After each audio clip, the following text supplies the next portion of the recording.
igreja, não há Deus como Jeová.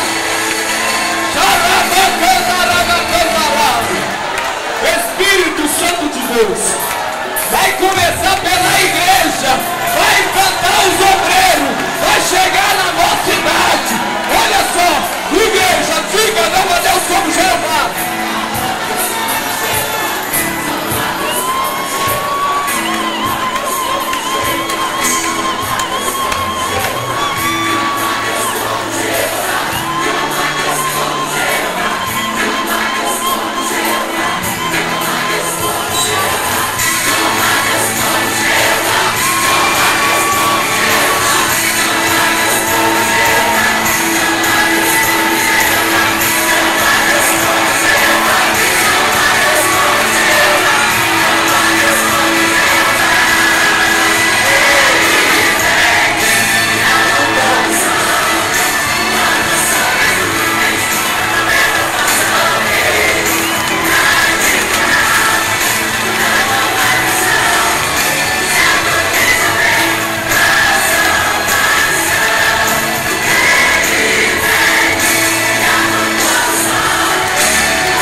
Versículo de número 12, Atos dos Apóstolos, capítulo 4 e versículo de número 12.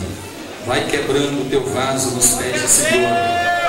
Permita que o cheiro do perfume da tua adoração suba para os pés, para as narinas de Cristo Jesus nesta noite, Senhor. Atos dos Apóstolos, capítulo 4 e versículo de número 12. Quem achou, diga amém. E em nenhum outro há salvação, porque também debaixo do céu nenhum outro nome há dado entre os homens, pelo qual devamos ser salvos. Eu vou repetir: e em nenhum outro há salvação, porque também debaixo do céu nenhum outro nome há. Diga comigo: nenhum outro nome há dado entre os homens, pelo qual devamos ser salvos. Amém. Diga assim comigo: Deus, fala comigo nesta noite. Diga para a pessoa que está do seu lado: Deus vai continuar falando com você. Podem sentar, meus amados, adorando, glorificando, bendizendo, exaltando aquele que é digno de receber toda a honra, toda a glória, todo o louvor. Eu costumo dizer sempre, quando vou pregar, citar a frase do grande evangelista Moody. Ele disse: eu não glorifico a Deus porque sinto, mas glorifico a Deus para poder senti-lo. O grande poeta disse certa vez que Deus só desce até os seus filhos aqui na terra quando os seus filhos sobem até o Pai que está no céu. E o grande teólogo disse que o homem reage de acordo com aquilo que ele está cheio. Se ele estiver cheio de rancor, de inveja, de mágoa, ele vai reagir assim. Mas se ele estiver cheio de Deus, ele vai reagir de acordo com aquilo que ele está cheio. Bendito seja o nome do Senhor. Meus amados, eu quero crer que desde sexta-feira os pregadores estão pregando sobre os marcos que não podem, não devem ser removidos, que devem ser resgatados, reavivados para a igreja de nosso Senhor e Salvador Jesus Cristo, especificamente os jovens, toda a igreja, mas os jovens por ocasião do congresso, esse primeiro congresso de jovens do Núcleo 11. Agradecer o Clayton aqui por ter nos confiado essa responsabilidade, nos convidando. Acredito com a aquiescência do pastor José Wilson, o líder de jovens da Manduque, toda a diretoria, os cantores, prazer em conhecê-los, os demais cantores que louvaram a Deus nesta noite. Como eu penso que os pregadores pregaram, ensinaram sobre os marcos, eu quero falar nesta noite sobre aquele que pôs os marcos. Eu quero falar sobre Jesus. Diga comigo assim: Jesus, o nome sobre todos os nomes. Esse está mais fraco do que caldo de bila. Diga: Jesus, o nome sobre todos os nomes. Amém. É sobre isso que eu quero falar-vos nesta noite, sobre o nome que está acima de todos os nomes. Quem é conhecedor da Bíblia Sagrada e conhece um pouquinho da cultura bíblica judaica, vai saber e entender que o nome para um judeu, para um israelita, ele simbolizava muito da pessoa, do seu caráter, do seu ser, dos seus atributos, da sua personalidade. Para vocês terem uma ideia, eu convenci uma jovem que a mãe dela deu-lhe o nome de uma, abre aspas, santa no Nordeste do Brasil, Nossa Senhora das Angústias.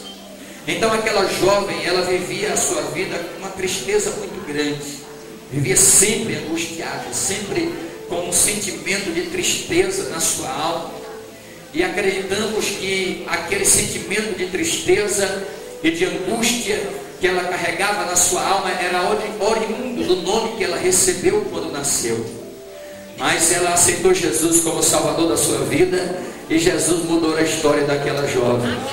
Então, voltando nesta noite para o texto, era costume dos judeus eles colocarem o nome em seus filhos, o nome de acordo com aquilo que eles almejavam para o seu filho, ou de acordo com a situação que eles estavam vivendo, ou iam viver, o momento em que eles estavam passando, de acordo com a esperança que eles cultivavam no coração.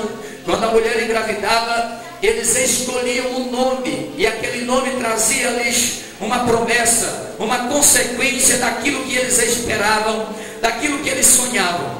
Por exemplo, José. Todos nós conhecemos a história deste jovem, deste homem na Bíblia, que foi vendido pelos seus irmãos ainda jovem, com 17 anos de idade.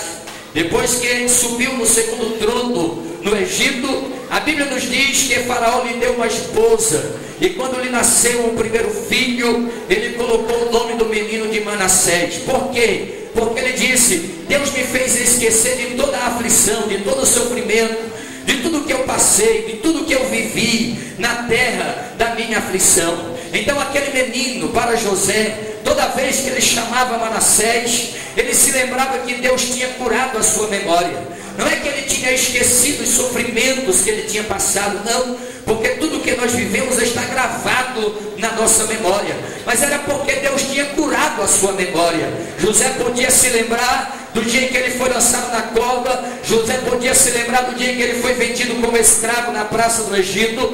José poderia se lembrar do dia em que ele foi caluniado pela esposa do general, e mesmo assim não sentir rancor, mesmo assim não sentir ódio, porque ele foi curado. Então toda vez que ele chamava Manassés, ele se lembrava que Deus tinha curado a sua memória. Aleluia! Mas Deus não faz uma obra por metade na vida de um homem. Então ele nasce um segundo filho, e ele coloca o nome do menino de Efraim. O nome desse menino será Efraim, porque foi na terra da minha aflição e do meu sofrimento que Deus me fez prosperar, que Deus me deu vitória. Deixa eu te dizer uma coisa: para Deus te dar vitória, não precisa você mudar de igreja e nem sair correndo por aí atrás de profeta. Deus vai te fazer prosperar na terra da tua aflição, porque aqueles que te viram chorar vão ter que te ver sorrindo e glorificando a Deus pela vitória que você recebeu na sua vida. Aleluia! Então o nome para os judeus era isso, significava, tinha algo, representava o caráter, o anseio, a visão, a esperança que a pessoa e a família cultivava no coração. O próprio Deus, por exemplo, se você observar o nome dos profetas que Deus levantou na terra, irmãos, porque Deus, deixa eu abrir aqui um parênteses, depois eu fecho. Deus só levanta profeta, ou só levantava profeta quando o povo estava desviado. Se o povo estivesse servindo a Deus com fidelidade, não precisava levantar profeta, mas se levantava profeta para trazer o povo de volta para Deus. E toda vez que Deus levantava um profeta, ia escolher um profeta, nós sabemos disso, desde o seu nascimento Deus já escolhia seu nome, e o nome daquele profeta representaria tudo o que ele ia viver no seu ministério, na sua vida ministerial, e tudo aquilo que ele ia profetizar durante o seu ministério profético.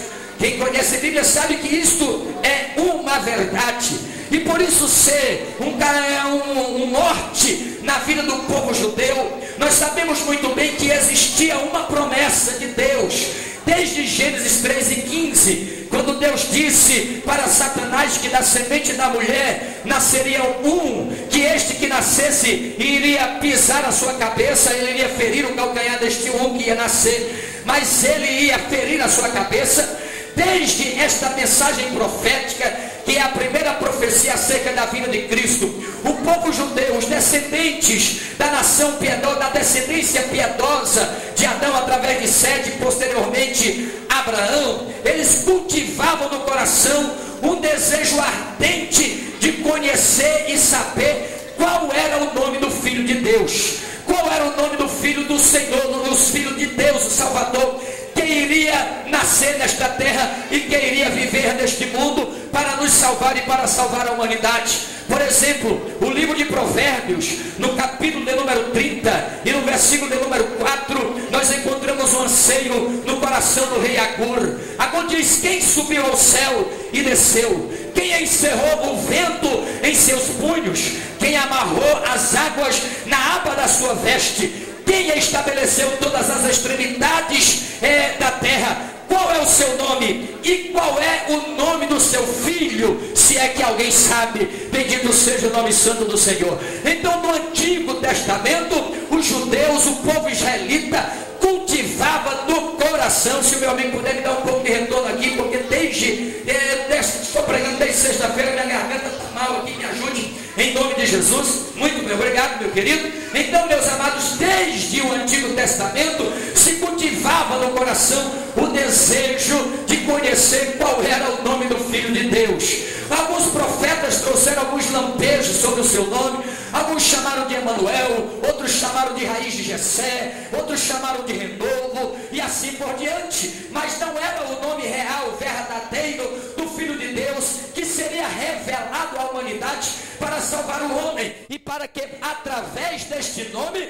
nós pudéssemos adentrar na presença do Deus Todo-Poderoso. Como eu estava dizendo, havia um anseio no coração dos homens do Antigo Testamento. Por exemplo, Jó 14 e versículo número 4, um dia no âmago da sua luta, da sua prova, Jó disse: quem do imundo tirará o puro? E aí Jó não tem ninguém para lhe responder, então ele mesmo responde: ninguém do imundo tirará o puro. Mas se essa igreja que está aqui nesta noite, cheia do Espírito Santo, estivesse lá, dizia: ei Jó, pare aí, existe alguém chamado Jesus de Nazaré, que pega o drogado, pega a prostituta, pega o imundo e torna ele puro, enche ele do Espírito Santo, para ele adorar e exaltar o nome do Senhor.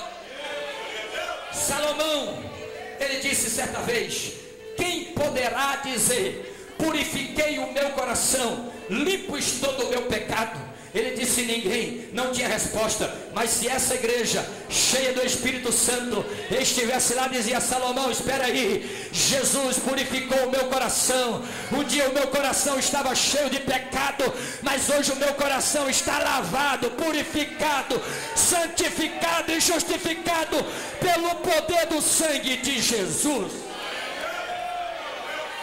Mas um dia, meus amados, Deus resolveu revelar a uma moça virgem o nome do seu filho.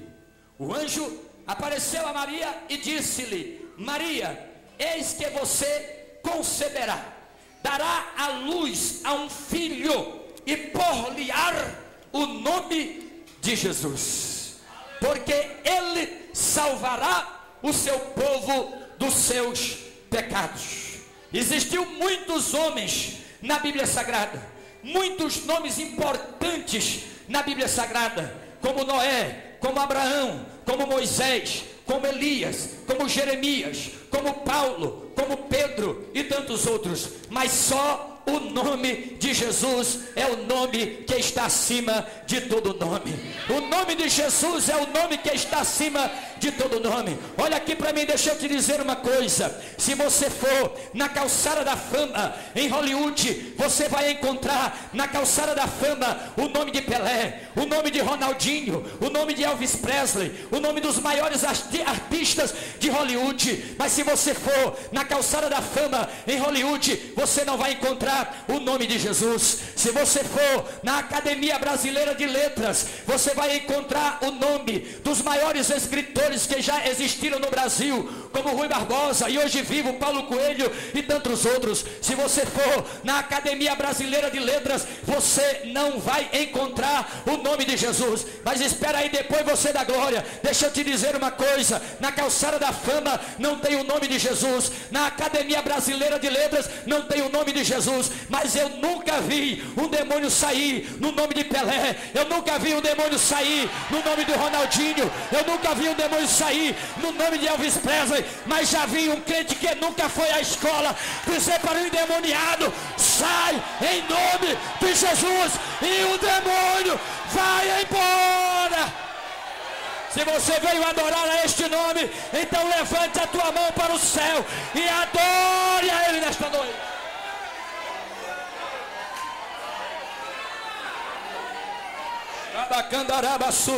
Põe a mão aí no ombro do irmão que está do seu lado e diga: é no nome de Jesus que está a tua vitória, é no nome de Jesus que está a salvação do teu filho, é no nome de Jesus que está a tua cura, é no nome de Jesus que está o teu milagre, é no nome de Jesus que está a porta aberta, é no nome de Jesus.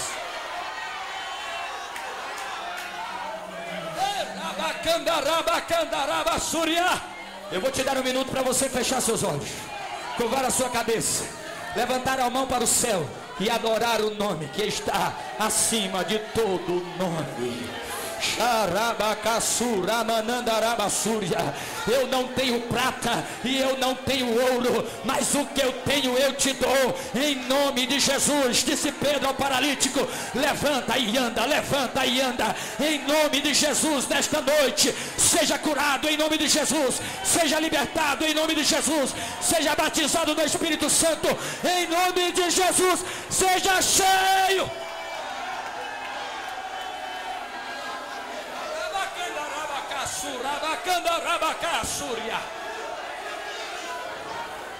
Aqui não tem lugar mais para ninguém, só deles.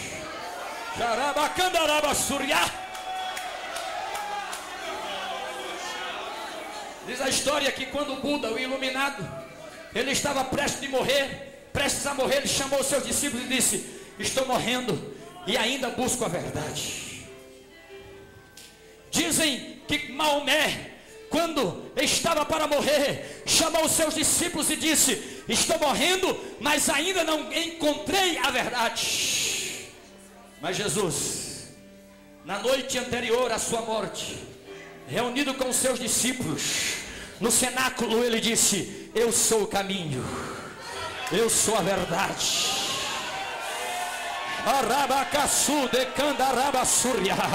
E eu sou a vida. Ele é o caminho, é a verdade. Para a tua vida é a verdade, para a tua alma é a verdade, para a tua salvação desta noite, Ele é a única verdade.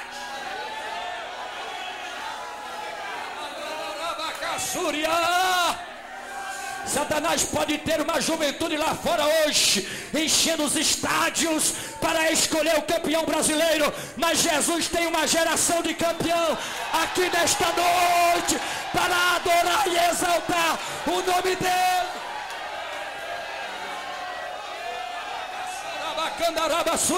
Ah, pastor, mas lá no estádio é 80 mil, não tem problema. Jesus mais um são iguais à maioria. Jesus mais um são iguais à maioria. Jesus mais um são iguais à maioria.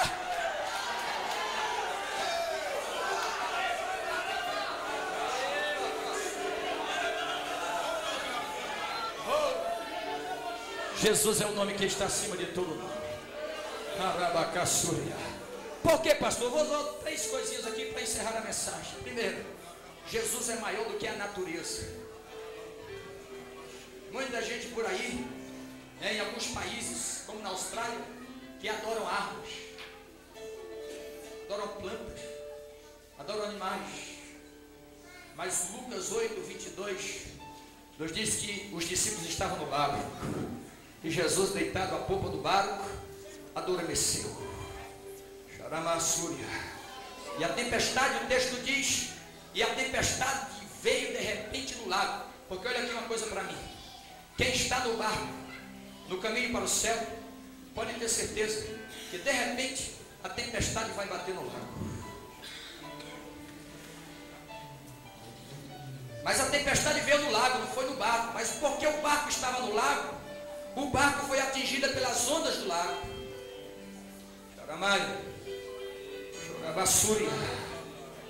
Mas estava alguém no barco que é maior do que a natureza e o poder da natureza. Aleluia. Os discípulos tentaram escapar por si só, nós sabemos a história. E quando eles não conseguiram escapar por aquilo, acordaram o mestre: mestre, acorda, não te importa que nós vamos perecer, não te importa que nós vamos morrer. E todos nós conhecemos a história. Jesus se pôs de pé na popa do barco, e Jesus fez a natureza, e conhece e sabe a sequência do funcionamento da natureza. Ele não podia mandar as águas parar primeiro, porque nós sabemos que são os ventos que balançam as ondas da água. Então primeiro ele diz ao vento: vento, aquieta-te. Mas o vento aquietou, e quando o vento sopra no lago, nós sabemos que a água ainda balança por muito tempo. Então ele olha para a água e diz: acalma-te, água, porque fui eu quem te criei. Ele tem poder sobre a natureza. Se tem alguém aqui nesta noite que a tempestade está soprando pelo teu barco, Jesus é maior do que a força da natureza.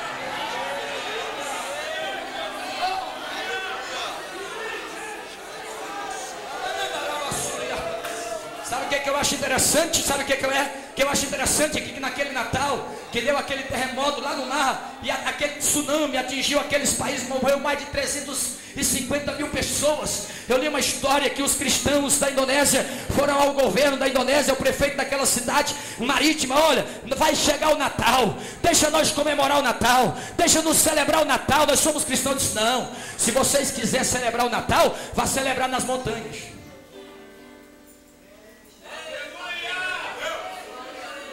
Cristão, nós somos muçulmanos. Cristão aqui não celebra Natal não. Se vocês quiserem celebrar o Natal, vá celebrar nas montanhas. Ele não sabia que estava sendo usado por Deus, porque naquela noite Deus ia fazer tremer o mar, para todos saber que Ele é maior e que Ele é o autor da natureza. Sabe, 350 mil pessoas morreram e no dia seguinte os cristãos desceram, glorificando e exaltando a Deus, porque nenhum pereceu, porque Ele é maior e Ele domina a natureza. Sabe por que o nome de Jesus é o nome que está acima de todo nome? Porque Ele é maior do que a medicina. Ele é maior do que a ciência. Nunca nós vivemos uma época de tanto avanço na tecnologia, mas ainda tem doenças que a medicina não pode curar, né? Uma mulher com 12 anos com fluxo de sangue, e o texto diz que ela, tendo gastado tudo com os médicos, ia de mal a pior. Diz os historiadores que os médicos judeus eram médicos de fundo de quintal, por causa da lei que os tornava imundo quando tocassem pessoas que estavam mortos ou semi-mortos, ou quase mortas ou feridas. Então a medicina era empírica, era a medicina de fundo de quintal. Então quando ela ouvia falar que tinha um médico aqui, acolá, ela ia e gastava tudo que tinha. Foi pagando, e cada vez que ela pagava o médico, ela ia ficando pior. Cada vez que pagava o médico, ia ficando pior. Todos nós sabemos que pela lei aquela mulher não podia estar no meio do povo. Então penso eu, que ela ouviu, quem sabe pela janela da sua casa, pela porta, alguém na rua passando, dizendo: hoje o Nazareno ressuscitou o morto da filha da viúva de Naim, do filho da viúva de Naim, ressuscitou o filho da viúva de Naim. E aquilo foi entrando na mente dela e no coração dela como uma semente. Quem sabe alguém passa em frente à rua e diz: hoje o cego de Jericó estava entrando na cidade, tinha um cego pedindo esmola, e então ele disse: cego, vê, e o cego viu. Diz Flávio José que aquela mulher morava numa cidade a 200 quilômetros da cidade de Cafarnaum, onde ela foi curada. Mas ela propôs no coração: se esse homem curou o cego, se esse homem ressuscitou morto, esse homem tem o poder de fazer na minha vida o que a medicina não pode fazer. E caminhou 200 quilômetros para tocar na orla da veste de Cristo. Diz os historiadores que a multidão, no mínimo, que seguia a Cristo era um total de 30 mil pessoas. Mas quando Jesus quer fazer um milagre na vida de alguém, Ele abre alas para ele passar e tocar em suas vestes. E o que o inimigo, aquele espírito de enfermidade, passou fazendo 12 anos na vida daquela mulher, Jesus libertou em um toque de fé.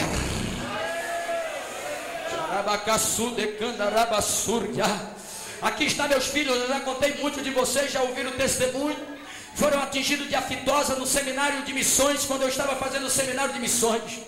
E alguém entrou no quarto apontando a minha cara e disse: missionário, você deu lugar ao diabo, porque se você não tivesse dado lugar ao diabo, os seus filhos não estavam nessas condições.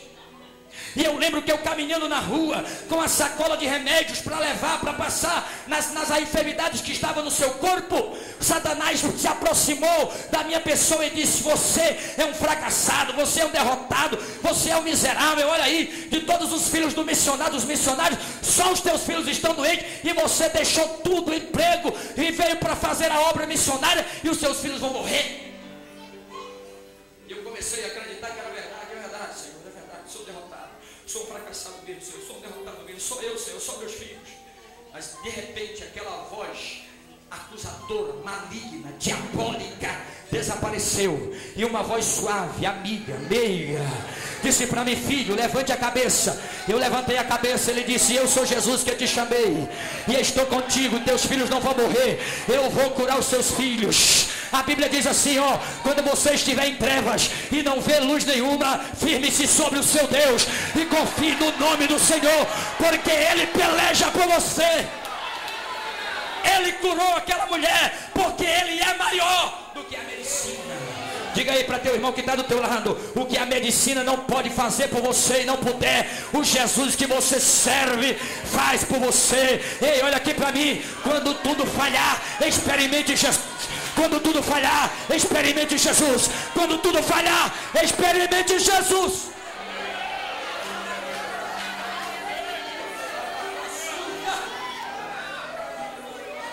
Porque Jesus é maior, Ele é maior do que os astros.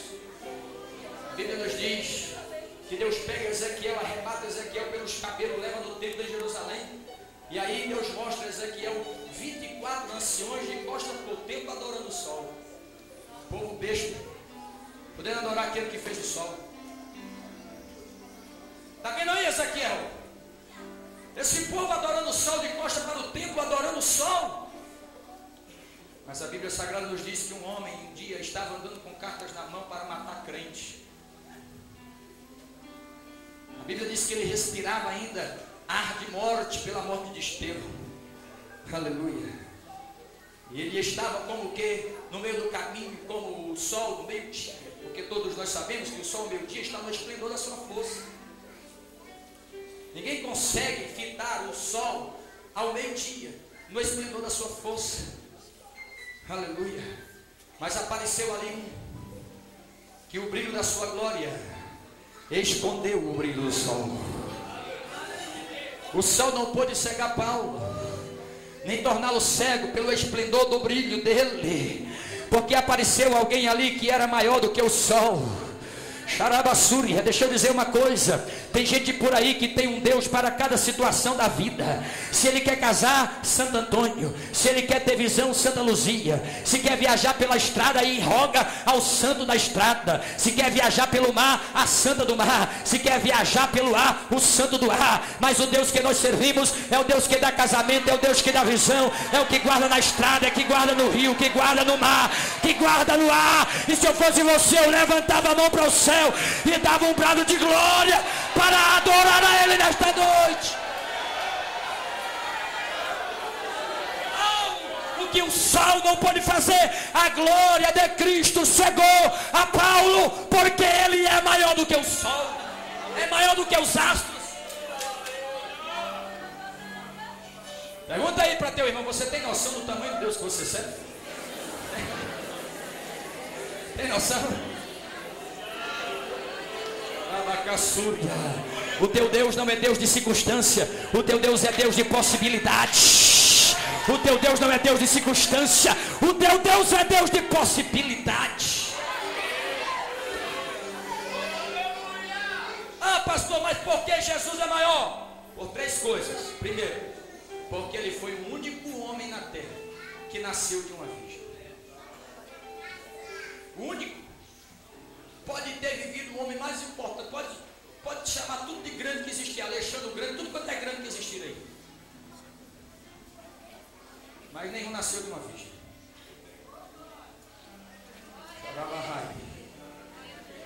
Os faraós, os grandes imperadores, os grandes conquistadores do mundo, todos nasceram de uma forma natural, como eu e você.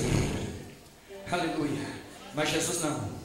O anjo disse: eis que a virgem, o profeta diz: eis que a virgem conceberá e dará à luz a um filho, e o seu nome será Conselheiro, Maravilhoso, Deus Forte, Pai da Eternidade e Príncipe da Paz. E o anjo veio anunciar a Maria: ó mulher, você é agraciada, porque Deus te escolheu para ser a mãe do Salvador. E ela disse: como pode isso acontecer? Porque eu ainda sou virgem, eu não conheço varão, eu não conheço homem, nunca me deitei com homem. E o anjo disse: não se preocupe, porque o Espírito do Senhor te envolverá com a sua sombra, porque o que será gerado de ti será chamado Filho do Altíssimo. Ele se envolverá com a sua sombra, e você conceberá e dará à luz a um filho.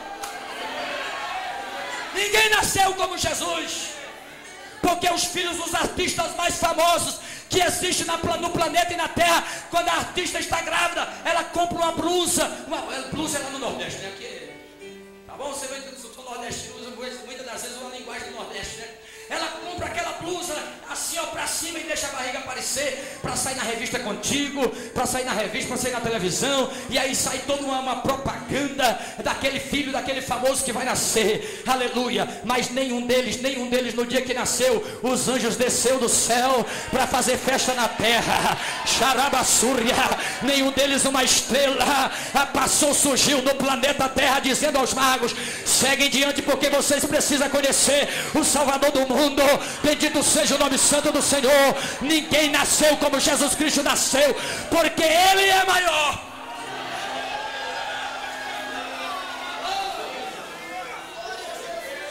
Porque Jesus Cristo é maior. Sabe por quê? Porque nunca ninguém jamais falou como Jesus Cristo fala. Jesus estava pregando no templo, e os fariseus, com inveja, chamaram 2 guardas, disse: vai e prenda. E eu conjecturo que eles iam no caminho dizendo um para o outro: quem dá a voz de prisão? Você, quem dá? Eu, você, quem dá? Combinaram no caminho. Quando eles chegaram lá, era o último dia da festa dos tabernáculos. E tinha um costume, na festa dos tabernáculos, no último dia, saía um sacerdote do templo, ele pegava uma jarra de ouro, ia no tanque de Siloé, para pegar da água do tanque de Siloé. E aí ele vinha com uma multidão cantando hinos. No último dia da festa, terminando a festa, cantando hinos e louvores.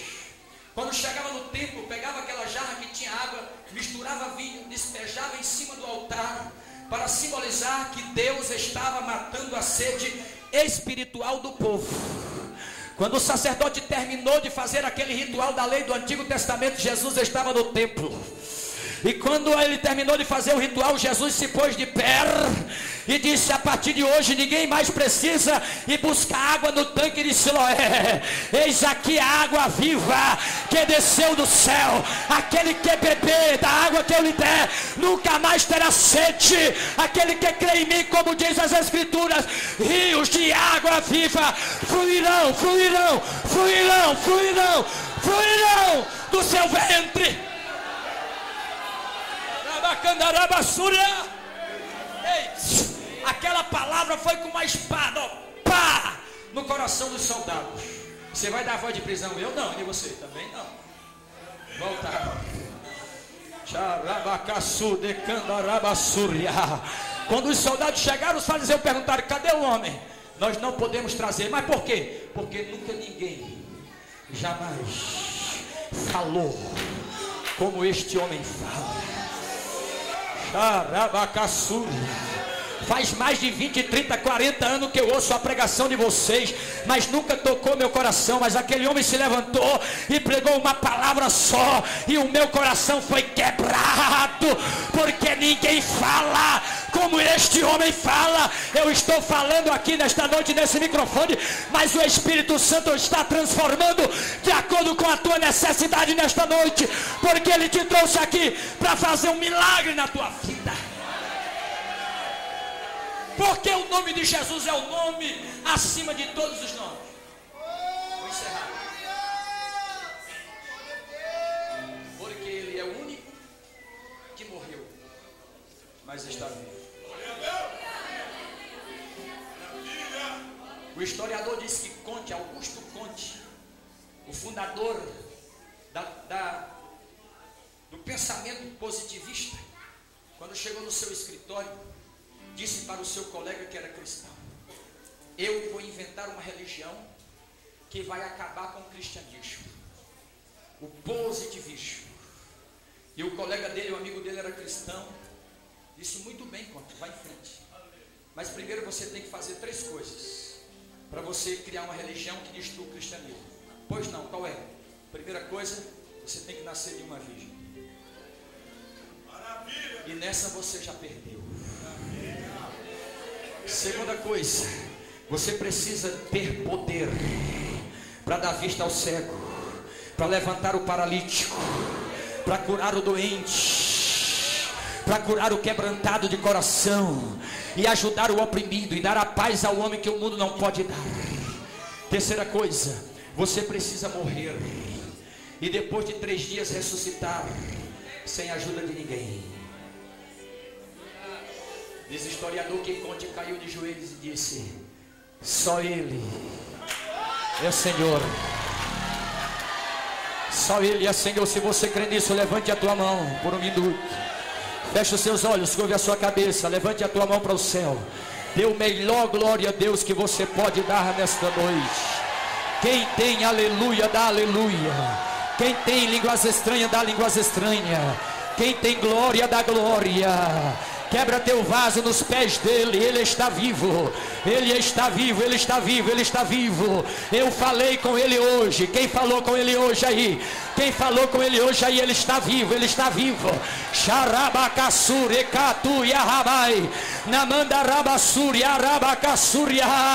Oh, deixa eu dizer uma coisa. O Jesus que você está adorando aqui nesta noite não é aquele Jesus mentiroso que está aí chamado Jesus Cristo homem, fundando uma igreja herética na terra, não. O Jesus que você está adorando é o Jesus que está sentado à direita de Deus para interceder por você. Só quem veio adorar ao Jesus que está ressuscitado, adore a Ele nesta noite.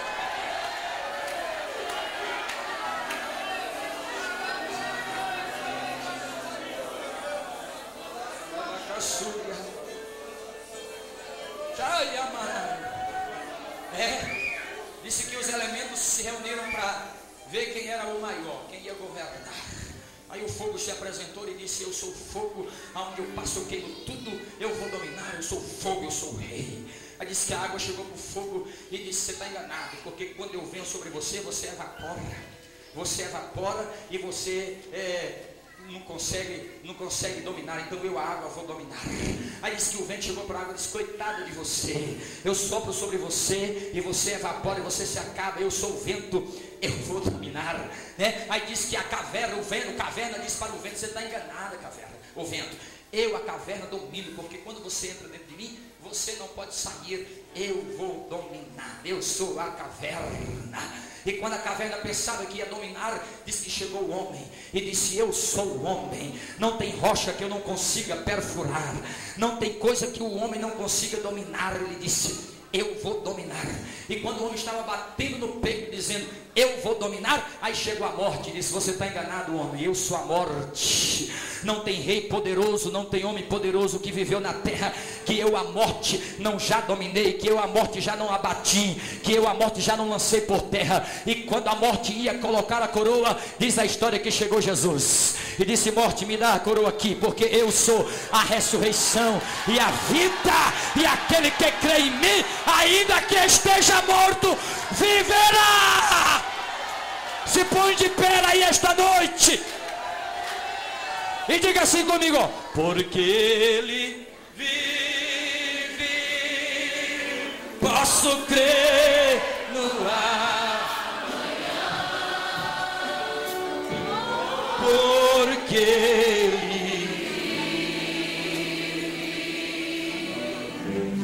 tempo,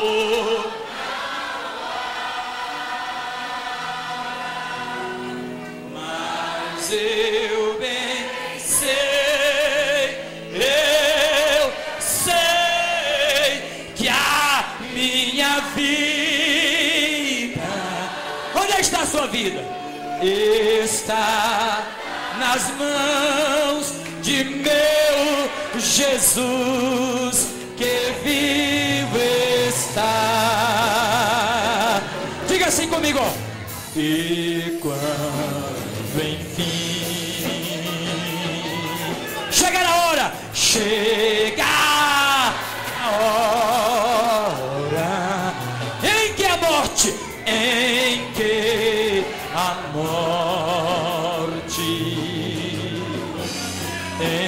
enfrentarei. Diga sem medo então. Sem medo então terei vitória, irei a glória ao meu Jesus que vive. Irmão, Satanás não gosta de ouvir esse refrão, mas nós vamos dizer: porque Ele Oh, posso crer.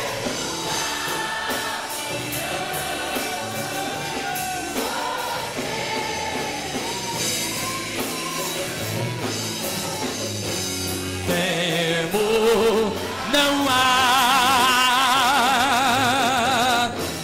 mas eu bem sei, eu sei que a minha vida, onde está a sua vida? No meu Jesus que vive está. Eu vou orar por você agora. Faça assim com as duas. Em nome de Jesus. Eu vou cantar o hino com a voz do trono. E nós vamos ministrar sobre a vida da igreja. Porque está aqui nesta noite aquele que tem um nome que está acima de todo nome. Eu vou pedir a Deus para Deus colocar, diga assim, na sua mão direita Deus colocar unção. E na mão esquerda colocar fogo. Arabacaçuri. E você vai colocar a sua mão direita na mão do irmão, no ombro do irmão que está na sua direita. E desse lado aí Deus vai liberar unção. E na mão esquerda, do lado do teu irmão que está da esquerda, e do outro lado Deus vai liberar fogo. Xarabacaçuri, andarabacanda, rabaçúria. Porque o Jesus que está aqui esta noite é o Cristo vivo. Em nome de Jesus, coloque aí a mão no ombro do teu irmão que está do seu lado direito. E deixa Deus liberar unção. E deixa Deus liberar fogo.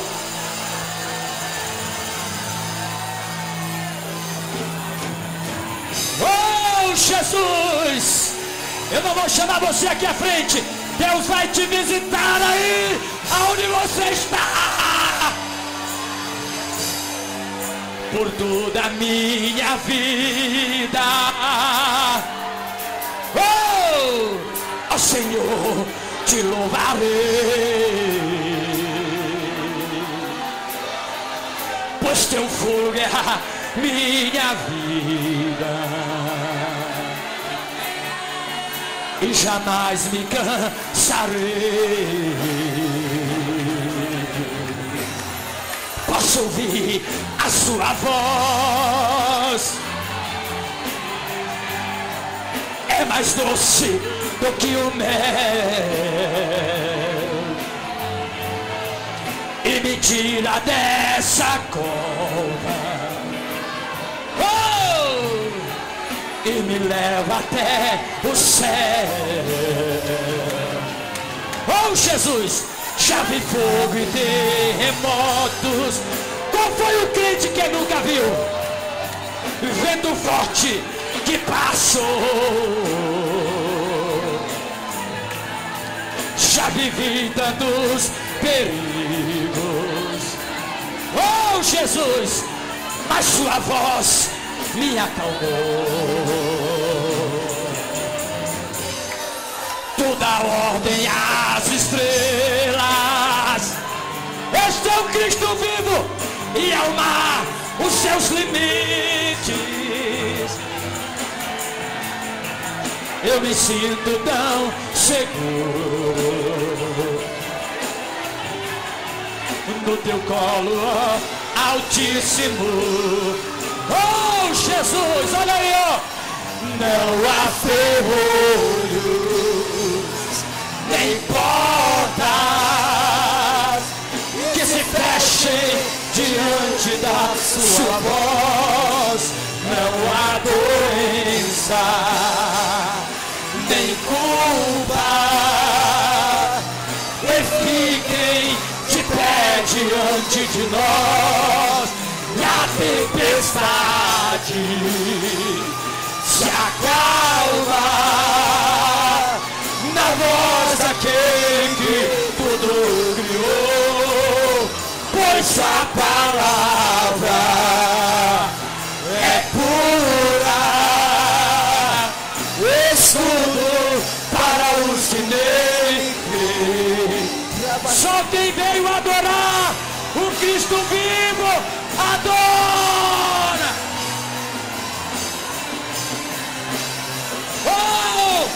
Ele está vivo, Ele está vivo, Ele está vivo, Ele está vivo.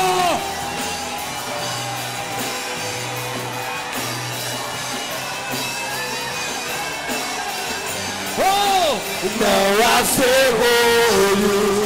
Ele está quebrando o ferrolho, porque Ele está que se fechem diante da sua voz. Não há doenças, nem culpa, que fiquem de pé diante de nós. E a tempestade se acalma na voz daquele que tudo criou, pois a palavra Ele está vivo. é pura, escudo para os que nele creem. Enche, Jesus, enche a tua igreja, enche, Jesus, enche. Enche a mocidade, enche o ministério, enche a teu filho, enche a tua filha. Batiza, Jesus, batiza, batiza, batiza. Da sua voz, cura, cura, nem culpas, que fiquem de pé diante de nós. E a tempestade se acalma. Ele a voz aquele que tudo criou, pois a palavra é pura, escudo para os que nele creem.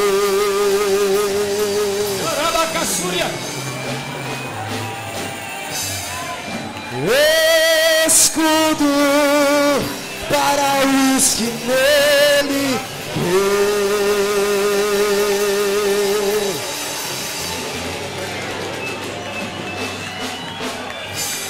Aleluia.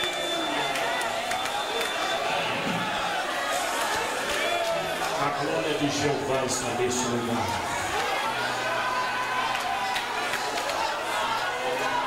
Estamos sentindo a presença de Deus. Estamos terminando o primeiro congresso da nossa cidade. Vamos terminar debaixo da glória. Deus é maior, Deus é maior.